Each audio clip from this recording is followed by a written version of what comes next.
Welcome to this Creation Sabbath presentation. I'm Dr. John Ashton.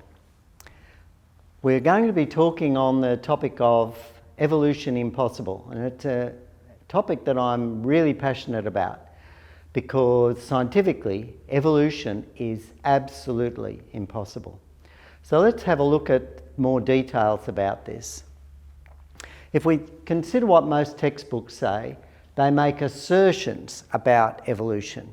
They claim that life appeared on Earth 2.5 billion years ago or thereabouts, and that life started from non-living chemicals.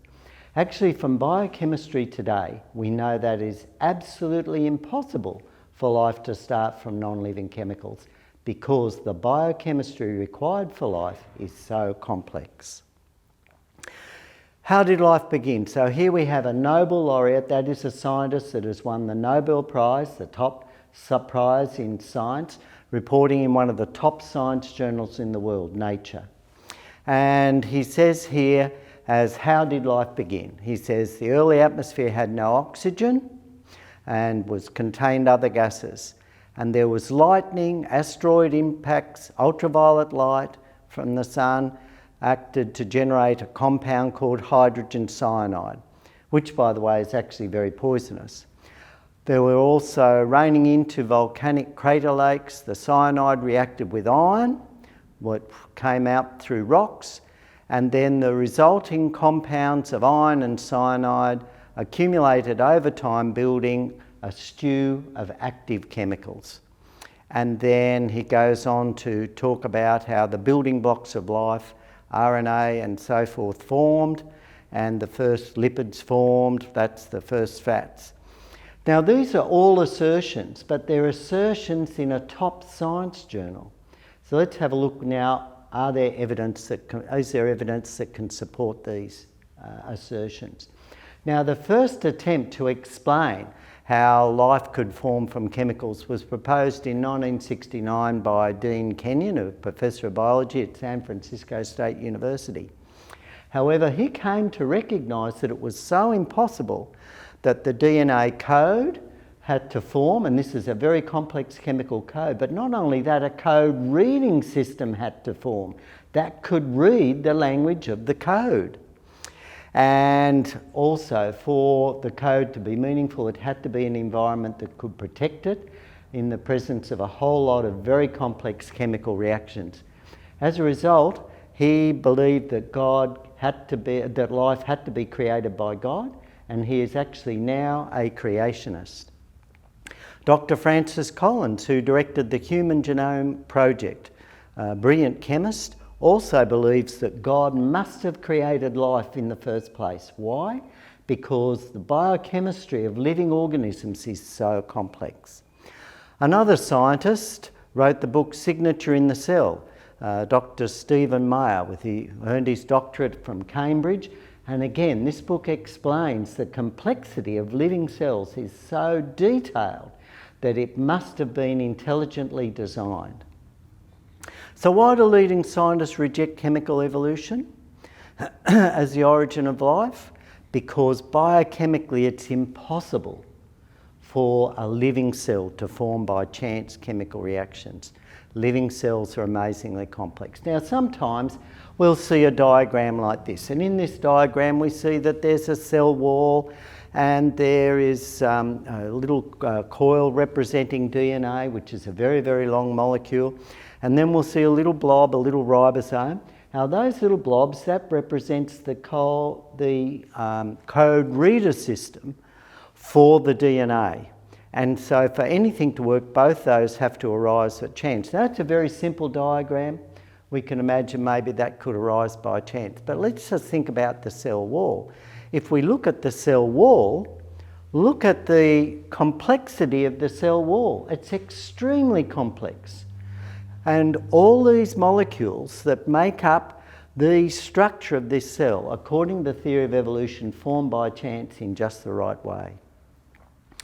So for a simple cell to form, let's have a look what is required.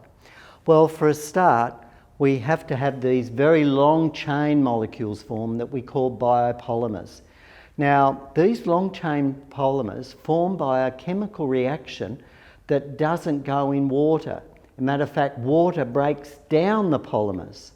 And so when we hear these assertions, such as in that article in Nature, that life formed and these molecules formed in water, in actual fact, the chemistry says, no, these long molecules can't form in water. Water will break them down. So this is a major problem to start with. Secondly, to make our simple life system, we don't just need one or two of these long molecules. We need millions of identical molecules to form, all at the same time in the same place, of about 10, 20, 30 different types. So we have to have millions of identical molecules of a whole lot of different types to form. And that then has to be all in this one environment, in a protected environment, so it doesn't get washed away or destroyed by ultraviolet light or something like that. But then the code has to form that encodes the structure that is forming by chance. Now, how can a code form that just exactly happens to match and describe the structure that is forming about it? We can see that it's absolutely impossible. You need a designer, you need an engineer, you need a programmer to do that. But even if that code molecule, and the DNA molecule is a huge molecule, even if that did form by itself, it would be useless unless there was a code reader. There had to be a reader to read the code. Once we had the code reading, there also has to be a whole lot of support reactions occur. Now, most of the reactions that occur in biological systems don't occur naturally in nature. It's because of a thing called activation energy.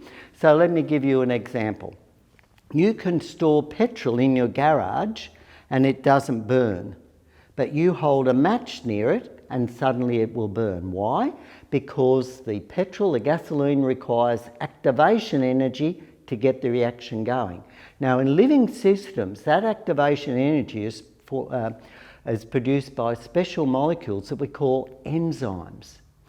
So, for these biochemical reactions to occur, these special chemicals called enzymes also have to form in place there to make the chemical reactions go.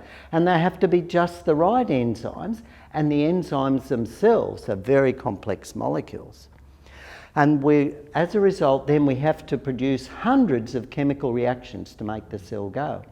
But all of these chemical reactions have to actually be out of balance. And they've got to be out of balance by just the right amount, so that chemical reaction A will produce just the right amount of material for chemical reaction B, for just the right amount for chemical reaction C, and so on, so that chemical reaction Z produces just the right amount for chemical reaction A. And so this is a very complex system that has to, according to evolutionists, evolve by chance.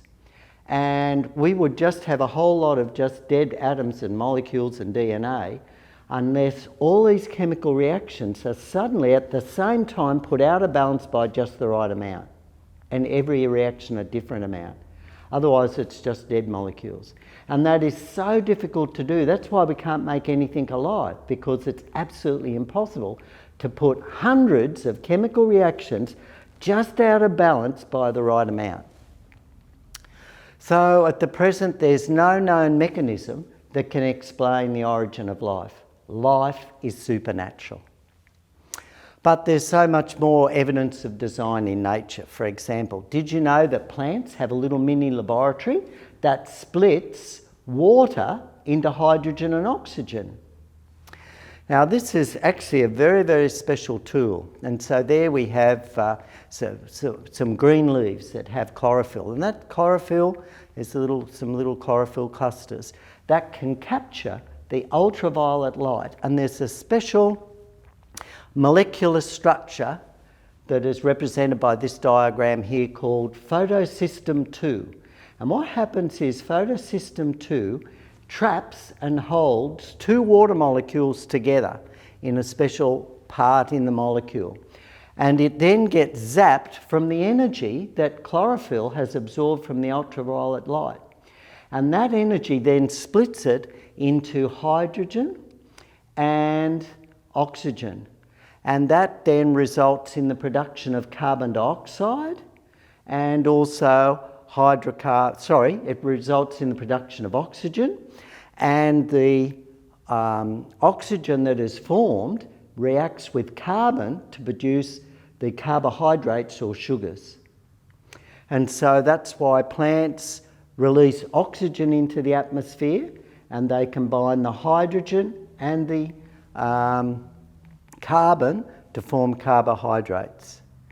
So in actual fact, here we have a system that splits water into the oxygen so that animals and us can breathe, and it takes the hydrogen and combines it with the carbon dioxide that it also brings in from the atmosphere to form carbohydrates. So this is an amazing molecular machine that is in plants that scientists are looking at replicating to improve the energy efficiency of solar cells and many things. So it's revealing too that God created the atmosphere with carbon dioxide on day 2 and plants on day 3, sunlight for the plants on day 4, and the plants provide the food for life created on days 5 and 6. So this amazing little molecular machine, as I said, converts the carbon dioxide in the air and combines it with the hydrogen that is split from water to form the carbohydrates and release the oxygen. So there's a little model there of DNA, a little section of DNA, and it has a code that is made up of 4 chemicals that we abbreviate A, C, T and G. You can remember them. Australian Capital Territory is good. And so all these complex machines and complex codes, the evolutionists have to believe arose by chance. But there's more. Every living organism on Earth has molecular machinery in it. And there are so many little molecular machines that are there. And to make these machines requires a code. A code has to go into a co-building. It's sort of just like robots in a factory build cars. But those robots are programmed by a program that is written by a computer programmer.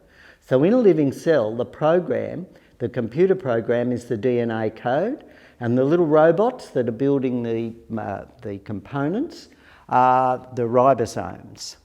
And every different organism has a different code, just like every different type of car or microwave oven or whatever it was has a different computer code for the robots to make it.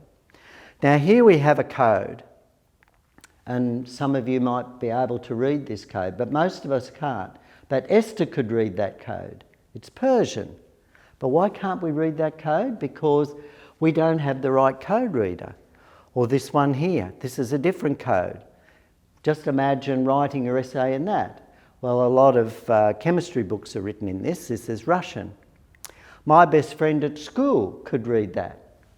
And but again, unless you know the code, you can't read it. So that is Latvian, and the first word is fish. And so these are codes. So in order to read the code, you have to have the right code reader. And so they were the words in those different languages. And so what we can see is that Zivis is code for fish in Latvian, or pom is code for apple in French. But these codes don't look like a fish or an apple, do they? They're just pure codes.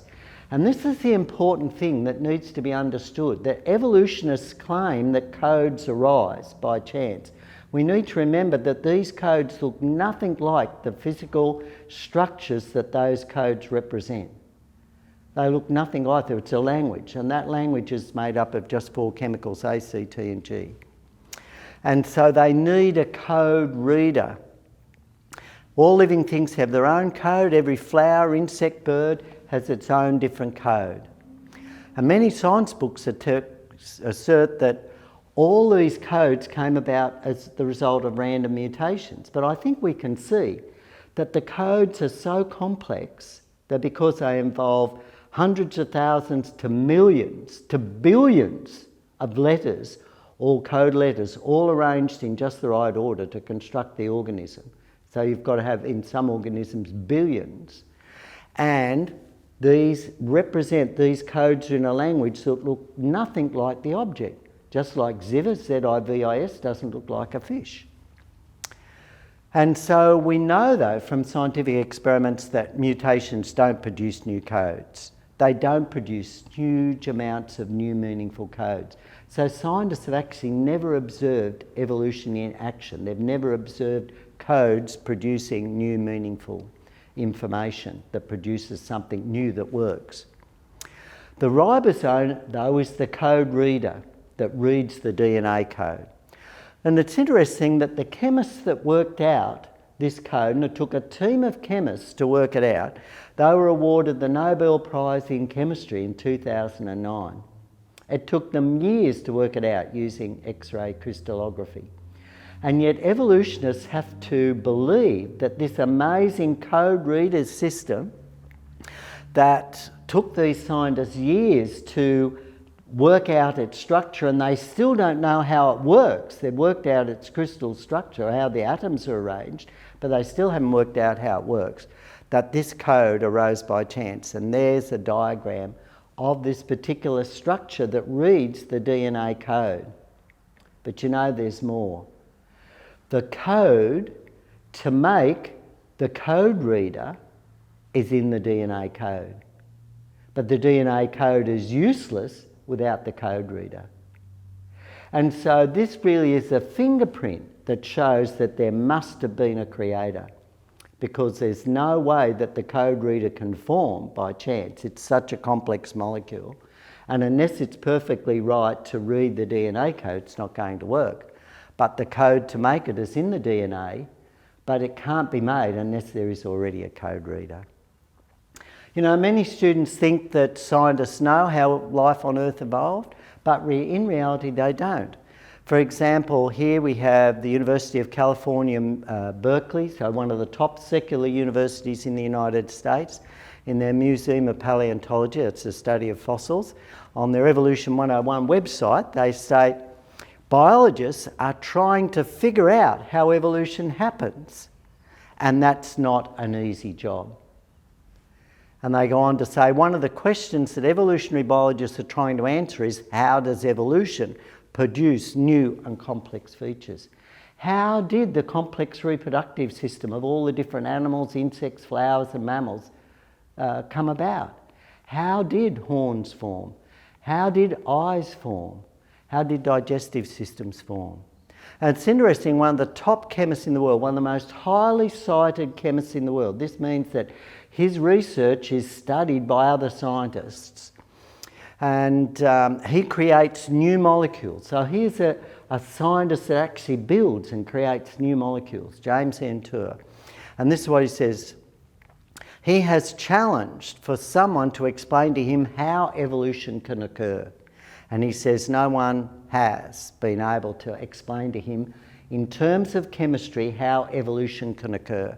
And he says, rather in private, leading scientists admit to him that they don't know. The interesting thing is that without a mechanism, and we know now that the biochemistry that we understand from scientific research says that evolution is absolutely impossible. On that basis, evolution has no leg to stand on. It's without foundation. And to date, no experiments have demonstrated evolution working.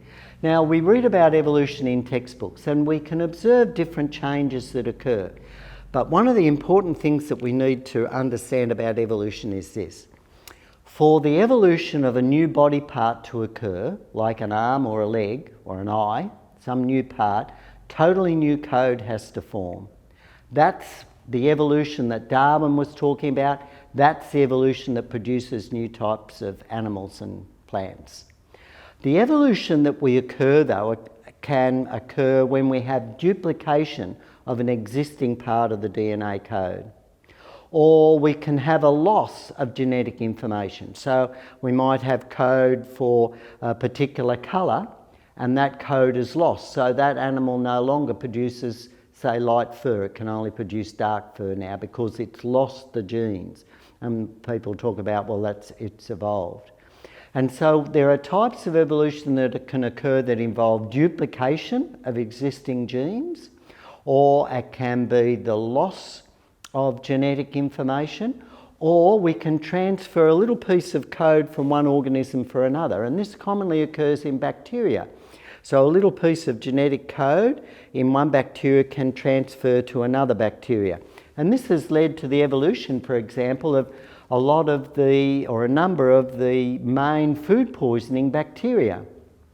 So what we've had is a bacteria that has been able to survive in us, that's had acid-resistant genes, hasn't been knocked out by the stomach acid, had adherence genes, so it can adhere to the digestive tract, but it hasn't had any toxins, so it's been harmless.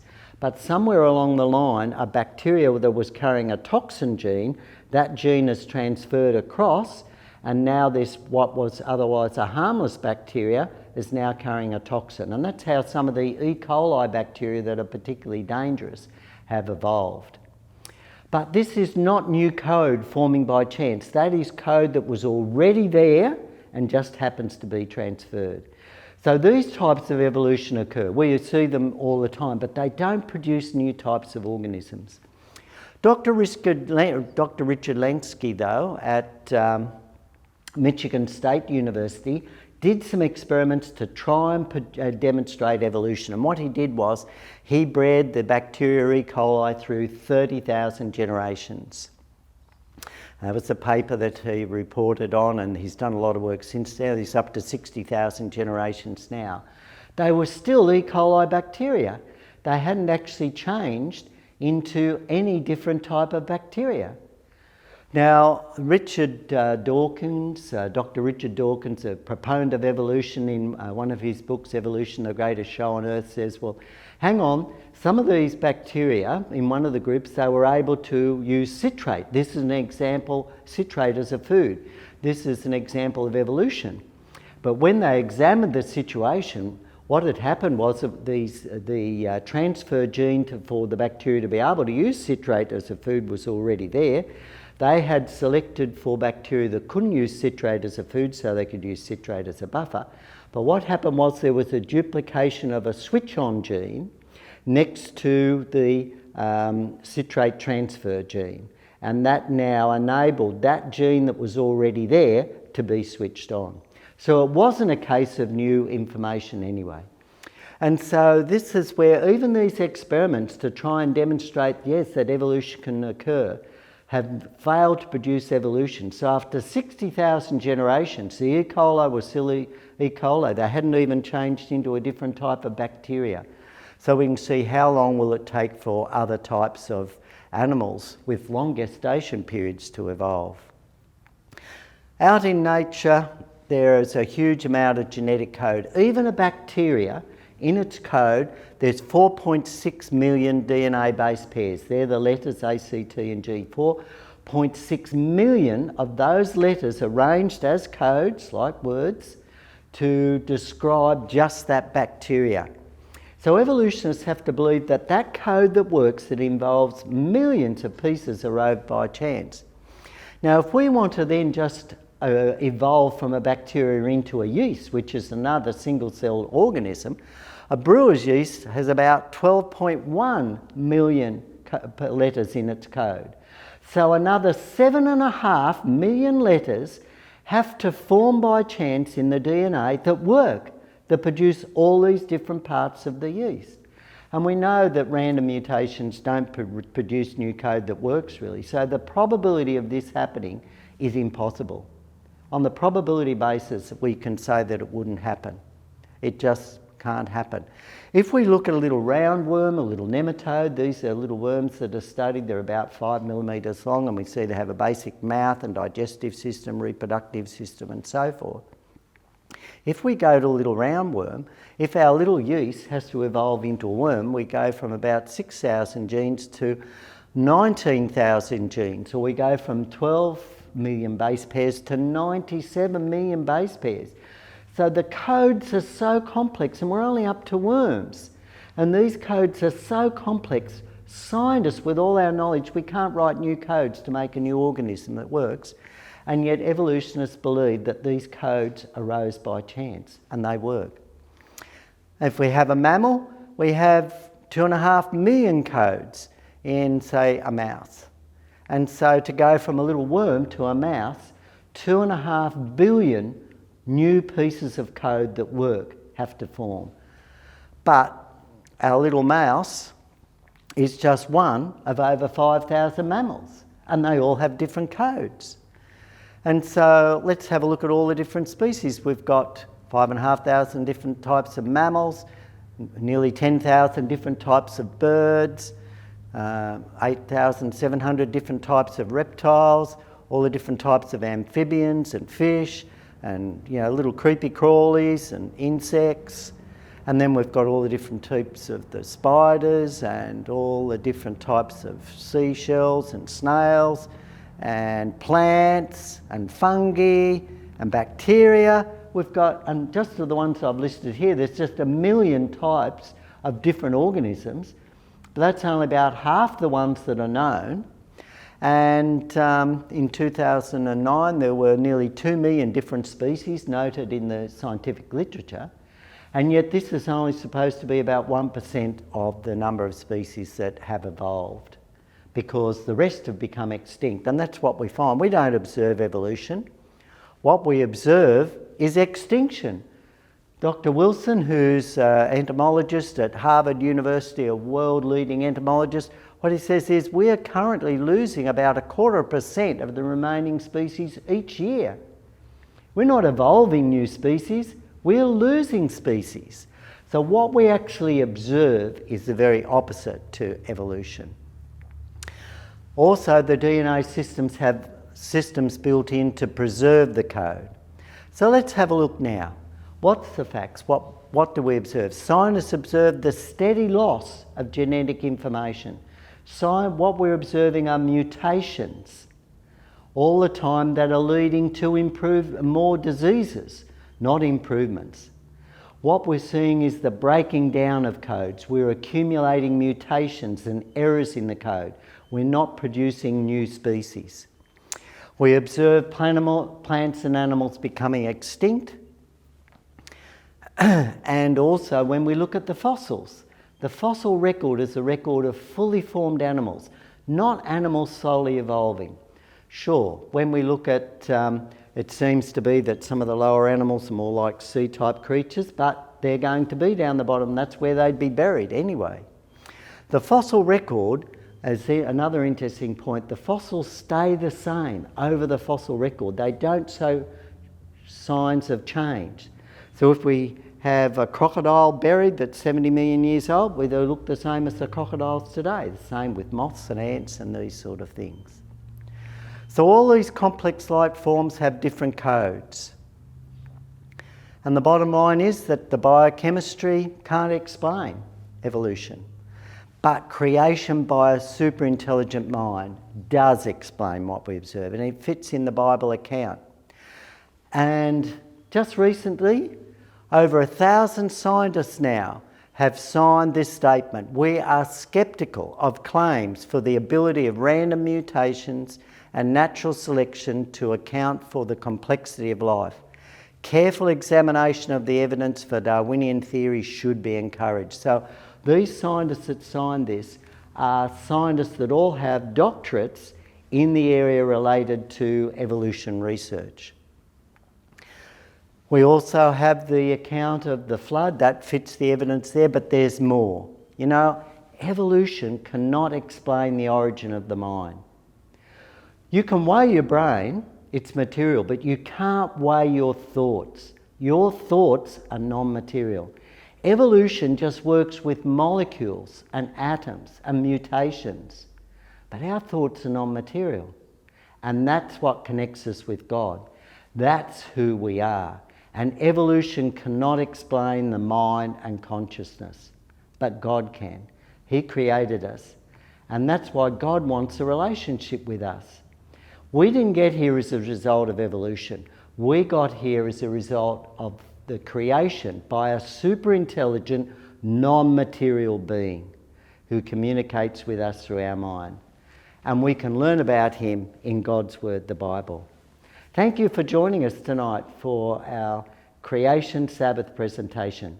Happy Sabbath.